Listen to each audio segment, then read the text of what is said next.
আমরা বাংলাদেশকে জিতিয়ে দিতে চাই, এই সিনেমাটা সেই সিনেমা। আমরা এমন একটা গল্প বেছে নিয়েছি যে গল্পের মধ্যে দম আছে। বাংলাদেশের জয়ের গল্প বলতে চাই। এখানে যে বাংলাদেশের জয় আমরা এখানে দেখতে পাচ্ছি, এবং আরো যেই সিনেমাগুলো বাংলাদেশে এখন চলছে ঈদের সময়, প্রত্যেকে কিন্তু বাংলাদেশের জন্য কাজ করেন এবং বাংলাদেশের ইন্ডাস্ট্রিকে এগিয়ে নেওয়ার জন্য কাজ করেন। আমরা এমন একটা গল্প বেছে নিয়েছি যে গল্পের মধ্যে দম আছে, এবং এই গল্পটা সারা পৃথিবীতে যত বাঙালি আছে অথবা যত বাংলাদেশি আছে তারা যেন দেখে তাদের ভেতরে ওই ফিলিংটা তৈরি হয় যে আমরা বাংলাদেশকে জিতিয়ে দিতে চাই, এই সিনেমাটা সেই সিনেমা। তো প্রত্যেকটা সিনেমায় এক ধরনের বক্তব্য থাকে, আমাদের সিনেমায় এক ধরনের বক্তব্য আছে, কিন্তু মূল বক্তব্য হচ্ছে প্রত্যেকটা জায়গায় একটাই, সেটা হচ্ছে এটা বাংলাদেশের জয়ের গল্প।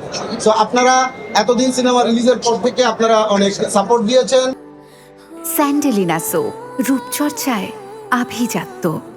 দর্শক প্রচন্ড রকম উচ্ছ্বাস নিয়ে আমাদেরকে বলেছে, হল থেকে বের হয়ে অনেক আনন্দিত হয়েছে। কেউ কেউ ক্যারেক্টারের কষ্টে তাদের কান্না পেয়েছে, এটা আমাদের জন্য সার্থকতা। এবং প্রত্যেকটা ক্যারেক্টারকে এখানে যারা যারা আছেন তাদেরকে অনেক সাধুবাদ জানিয়েছেন, অনেক ভালোবাসা দিয়েছেন।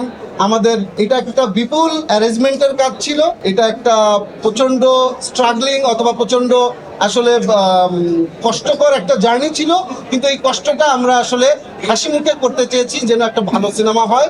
এটা একটা ফুল টিম ওয়ার্ক, আমাদের এখানে যারা যারা কাস্ট এবং প্রত্যেকটা জায়গায় প্রডিউসার থেকে শুরু করে ইন্টারন্যাশনাল কাস্ট ক্রু সবাই অক্লান্ত পরিশ্রম করে আসলে কাজটা করেছে। এই জন্য আমি সবার প্রতি অনেক অনেক কৃতজ্ঞতা জানাই, এবং আপনারা এই সিনেমাটার ভালো দিক খারাপ দিক আমাদেরকে জানান, আমরা যেন নিজেদেরকে ইমপ্রুভ করতে পারি।